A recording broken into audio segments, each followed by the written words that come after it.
Hello, everyone. Welcome, welcome. I'm going to give people a couple minutes, 1 minute probably to get in. I can see a bunch of people popping in right now. So that's great. So I'll give you guys 1 minute and then we'll jump in and get started. Thank you so much for joining us today. I will let you know ahead of time. I have a slight cold, so if you see me mute myself or hear me coughing, I apologize. Um, And if you have any questions during this whole point, feel free to pop it in the chat. Um, I will answer questions at the end, or you can shoot me an email if you don't want to share in public. It's Robyn, Robyn, it's on the screen right now, at strategyleaders.com. Anna will also be monitoring the chat. So anything you need, please feel free to jump in. All right, and with that, why don't we go ahead and get started? So, welcome. I'm Robyn Goldenberg. I'm the Vice President here at Strategy Leaders and the founder of Bad Bee Marketing. And today, we're going to dive into the part of acquisitions that nobody wants to talk about. The paperwork is done and the marketing chaos begins. So, what do you do? So, if you're here, it means you care about doing this right, protecting the brand equity you just paid for and keeping the momentum. So, let's get into it. Before we dive into that marketing chaos that follows an acquisition, let me introduce myself, especially for those of you who are new here, you've never seen me before. I'm Robyn Goldenberg. I'm a fractional CMO, vice president here at Strategy Leaders, and I co own two businesses. I'm also a mom of three, including one tiny new human. So, yeah, I know what chaos feels like. I'm also a business owner, so I understand that. I work with owner led companies who are tired of throwing money at marketing that doesn't actually deliver. My job is to bring order to the noise. Strategy first, always. You'll hear me say that a lot probably today. And I'm not a consultant who parachutes in with buzzwords. I actually hate buzzwords. I've been in the trenches, scaling, rebuilding, and sometimes firefighting when marketing gets messy after the deal, which is exactly why we're here today. So if you're navigating a brand integration, you've just inherited someone else's marketing mess, or you're wondering how not to screw it up, you're in the right place. You might be wondering why we're the ones leading this conversation. So, Strategy Leaders has spent almost 30 years helping owner led businesses grow, scale, and succeed. And a big part of that success is knowing how to lead through moments of change, like acquisitions. We're grounded in research, but we live in the real world, building, buying, coaching, and advising companies just like yours. Bad Bee Marketing is the CMO arm of that legacy, built specifically for 2 million to $15 million businesses, navigating messy growth moments without a full in-house marketing team. We've seen inside dozens of marketing departments, some clean, most chaos, if I'm being honest. So when we say that we know how to help you lead post-acquisition without losing momentum or trust, we really do mean it. So here's where we're going today. So I know that this says webinar. I like to treat this more like a workshop. So there will be things for you to do or not do. It's really your choice. But the most helpful you could be is to do it, right?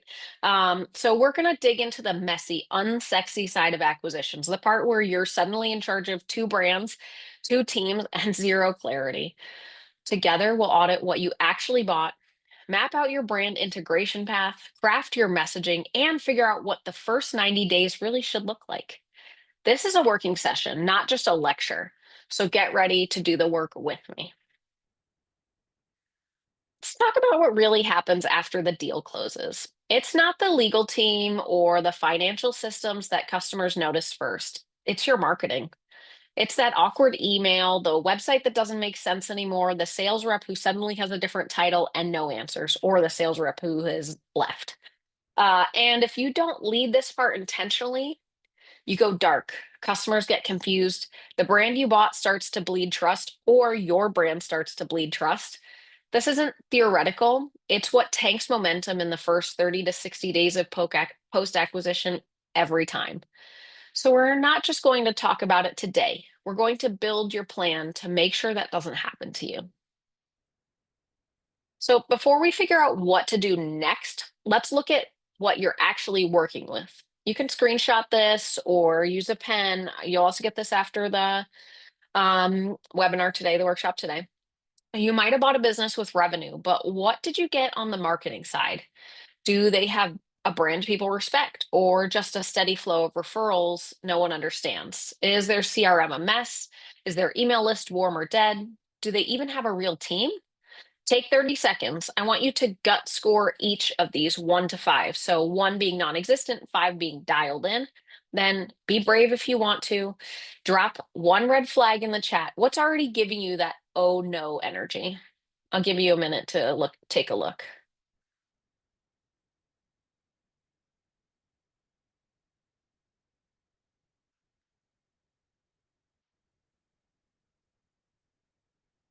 All right.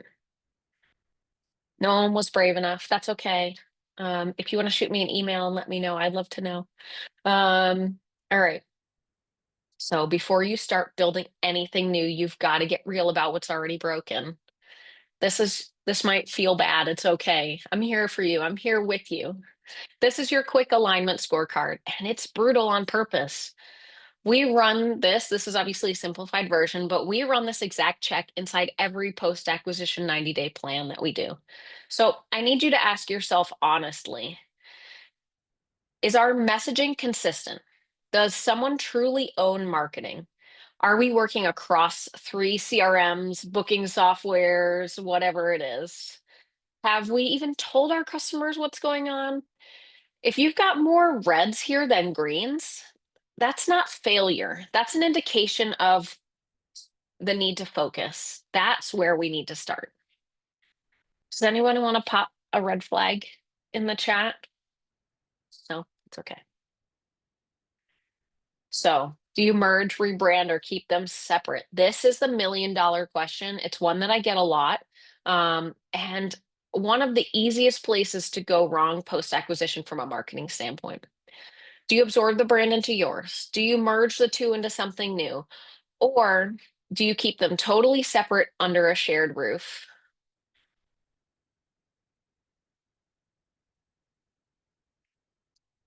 There's no one right answer, but there is a right answer for you. It depends on how much market overlap you have, how loyal their customer base is, how strong each brand's equity is, and how much operational complexity you can handle. Here we go. I'm going to ask you to do some work again. To take a second and do a gut check. What path are you currently leaning toward if you're in the midst of this? Rebrand, merge, or separate? Drop it in the chat if you're feeling comfortable to do so, or shoot me an email because I'm just nosy. I'll give you a minute. All right, let's move on. So, a question we get a lot in our acquisition advisory services is how do we tell people and who do we tell first? Here's where even the smartest operators mess up. They get deep in the logistics of the deal because there's a lot, and I get that, but they forget to talk to people. And when you don't say anything, your team, customers, and partners start writing their own stories. And those stories, they're usually wrong, right? This table breaks it down. You don't have to say everything at once. I would start with your team. They need the clarity so they can have the confidence to move forward. Then talk to your customers clearly without any jargon. Be as transparent as you might be able to be. And then vendors need to know if they're still getting paid, right? So we need to look at our vendors, chat with them. And only after all that is when you tell the marketplace. If you want some script examples, drop a note in the chat. I can send them to you as part of being part of this session. But I want you to start thinking, who is your most critical audience and when will they hear from you in this post-acquisition landscape? All right, now we get into the guts of it. The team, tools, and systems you've just inherited, and the ones you need to get in place. Let's start with people. Who's actually doing the work right now? Do you have a strategist, a doer, a ghost freelancer who works in his underwear from his couch that, you know, only your new vice president has ever met before? It's happened. That's a real story. Then there's the stack. Are you working with two CRMs, five email platforms, social accounts for different brands that no one has passwords to? I've seen that too.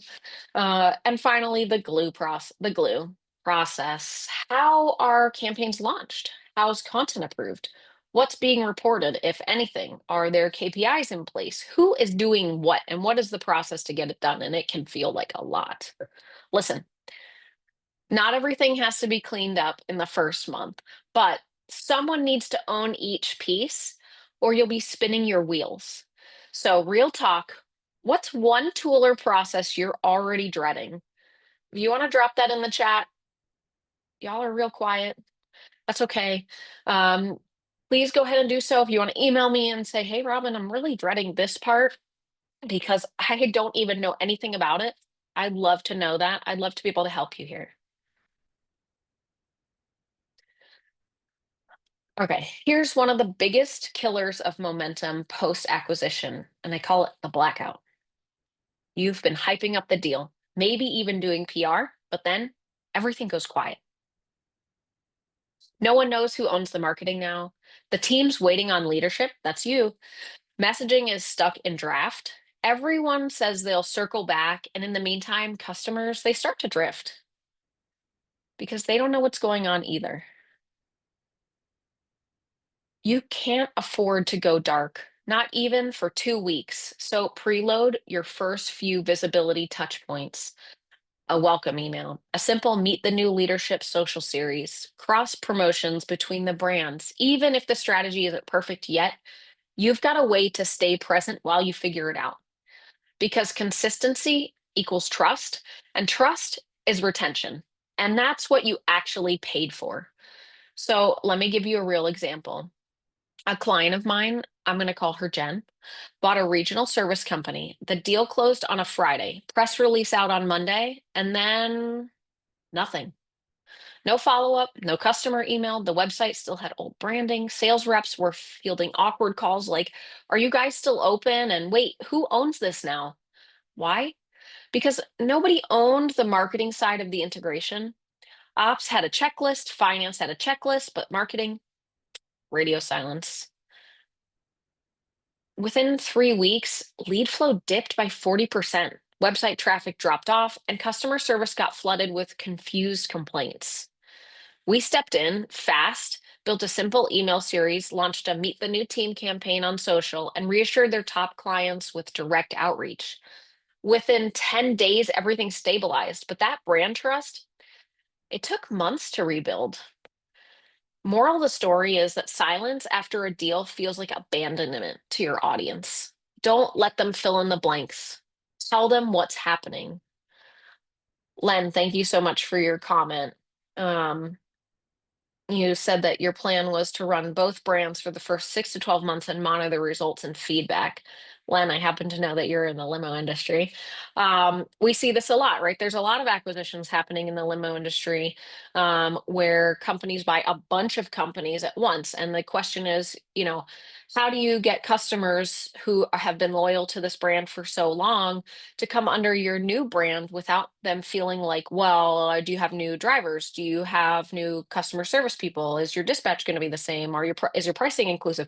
Whatever it is, right? We don't want customers to feel confused or upset about your transition. We want them to be excited with you. And the best way to do that is clear and concise marketing. Thank you, Lynn.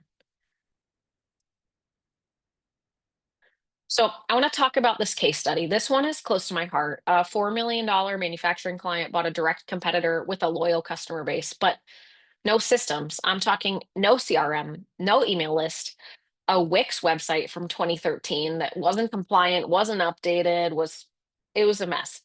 And the entire brand was built on the founder's name. The gut instinct was to rebrand immediately, but that would have nuked the trust they had built as a brand. That's the trust they bought, right? This retention. So we went slow and smart.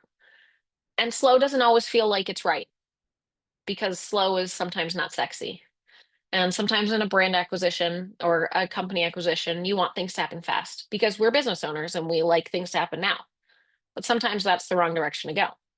So they chose a house of brands model, separate names, shared backend, They sent handwritten letters to the top 50 customers that said, "You'll see the same people, the same products. We're just getting stronger. No fluff, no fear mongering." Internally, we built a one-page cheat sheet for every team member: what's changing, what's staying, and how to answer the questions from the customers.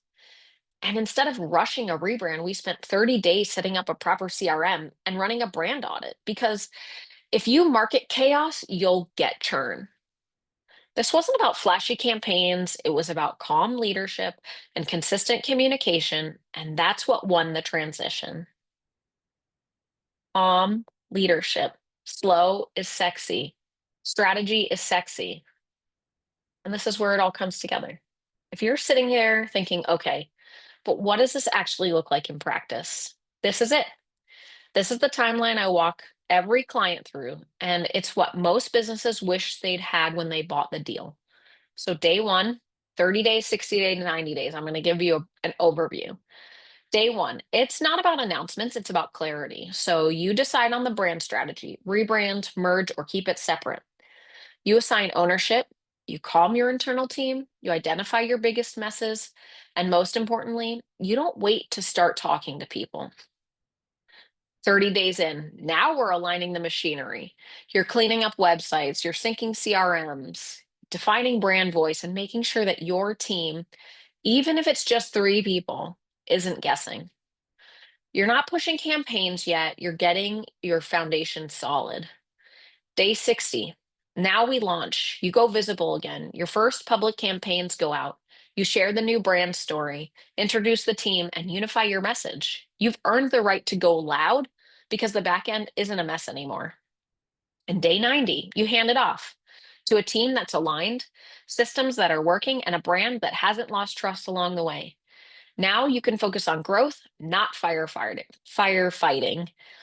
This is what intentional strategy first marketing leadership looks like after an acquisition. And honestly, this is where most people fall down. But even if you follow this arc, even imperfectly, you're already doing better than 90% of the businesses who acquire and ghost their customers.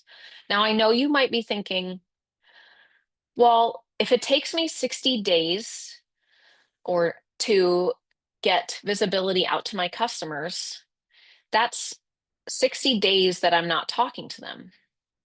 This stuff happens in the back, behind the scenes, while you're final. Once you finalize your acquisition, you know it's going forward. We've got access to the website, to the emails, to everything, right? Then we start building that plan. I will tell you that people often bring us in before the deal is even done. So we do acquisition advisory services on the strategy leader side. Um, Andy Gray, our president, is kind of the spearhead on that one. And we collaborate together. So, does the client also need to work on the marketing side of things? The answer is usually yes. And so, how do we start to kind of make our checklist in the background as we're finalizing the deal on the in the front, right? So there's work going on in the background. So then when you actually have acquired the company and the paperwork is signed, we're ready to go. So here's your no BS checklist. This is the high leverage work you should be doing across the first 90 days post acquisition. Not fluff, not filler, just what actually matters to protect your brand equity, keep your customers, and get your marketing moving. You don't need to do it all at once, and you don't need to do it alone, but you do need to lead it, because marketing left unowned, that's the fastest way to lose the deal you just paid for. If you want the full checklist with prompts, templates, timelines, drop your email in the chat and I'll send it to you when I send out this the follow-up email with the recording and the presentation. I'm happy to send that out. So before we move into Q&A, I know this is short and sweet web workshop. We all have things to do today. I want to give you a second to zoom out. You've got all the inputs now, the frameworks, the priorities, the timeline. So let's make it real. These 5 questions are what I ask inside every post-acquisition 90 kickoff. And no, this isn't busy work. This is how you cut through the chaos and figure out what actually matters. Screenshot it, jot down your answers, because even if you just fill this slide out, you're already ahead of most teams who stay stuck in the marketing limbo for months post deal. So, the first question that I would ask is, what's the number one thing we need to fix first? That thing that if we don't, will break everything else. Then I want to know what customer touchpoint feels most fragile right now, where we risk trust, churn, or confusion with customers. Then, what part of our messaging needs the biggest update? Website, email, sales language, onboarding, customer service reps, anything. And then, who is actually owning the marketing integration? And here's a hint, if it's no one, it's you. That's kind of the downside of being a business owner. It's ultimately you if no one else does it. And then what would a successful 90 days look like internally and externally? Set your own bar here before someone else does. All right, let's open it up. If there's something you're stuck on, something you want to clarify, or even something you're planning and just need a sanity check on, now is your time. Drop it in the chat. If you'd rather lurk and listen, that's fine too. I did get a couple questions via email, uh, and I will cover a few of the most common questions that I get in these scenarios. So let's make sure you leave here with clarity and the questions that you came for answers for. Don't be shy, otherwise I'll just jump in with the questions I got from my emails. I can jump in. Maybe they're Thank you. writing. So thank you for your workshop, Robyn. So here is the first question. How do you decide whether to rebrand or keep the acquired company's name? This one comes up every single time. And my answer is don't default to your brand just because it's bigger or because it's yours, right? Because you have a love for it, a special place for it. You have to weigh customer trust, market overlap, and how much chaos your ops team can really handle. If their brand has loyalty in a niche space, keep it. If it's weak or confusing, fold it in, but always lead with strategy and not ego. And I think that's probably the hardest thing for business owners is I built this. This is my baby. I built this naming, what we do, everything. But maybe it's not the right fit to move forward with clarity and confidence and to grow. So having someone like me or another advisor to be able to talk to you one-on-one, owner to owner, instead of a yes man staff person, can really provide a lot of clarity because I'm going to ask you the questions and say the things to you that maybe your staff won't. Wait, let me rephrase. I'm going to ask you the questions and say the things to you that your staff will not. Um, so you need someone on your team that's willing to say, hey, I don't think this is right. Here's why. Perfect. Thank you, Robyn. The second question we've got is what if the company we bought has no marketing team at all? First off, totally normal. Most small businesses have patchwork marketing at best. Um, some vendors, a freelancer in his underwear on the couch, the office manager who can post on social media. That's why you start with a clarity map. What exists, who owns what, and what can be repurposed. You don't need a big team, you need a clear strategy and one person that is accountable for your marketing. The rest you can scale in later. Great, thank you. One more. When do you tell customers about the acquisition? It's a good question. So the short answer here is as soon as your internal team is aligned and you know what the message is, don't wait months, but also don't rush it either. The biggest mistake is letting your customers find out through whispers or a press release or one sales rep tells them something else and then the person who answers the phone tells them something different. It should feel intentional, confident, and customer first. Right. Oh, we have two more. What kind of content should we publish in the first 30 days? Great question. I would say keep it simple and keep it human. So, a welcome note from the leadership, meet the team posts always do well, short explainer about what's changing and what's not. Think connection, not campaign. So build trust before you start marketing hard to people. Lovely. On point. Thank you, Robyn. And we have one more. What if the acquired brand's marketing is actually better than ours? Ooh, Good that one. happens. Yeah, it's not a bad thing. It might feel bad, might feel really bad because this is your baby, but it does happen. That just means you have an opportunity to level up instead of dilute down. Don't kill the good stuff to protect your ego. I would say do an audit, study what's working, fold it into what you're doing now, and give your team permission to evolve your brand, evolve your company, how you talk to customers, what you say to customers, what it looks like.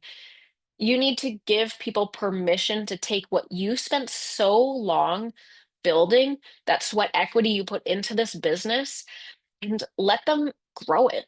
Because ultimately, what you're here for is a growing business. And even if that means that what you've put in place was just the starting point, you got it here.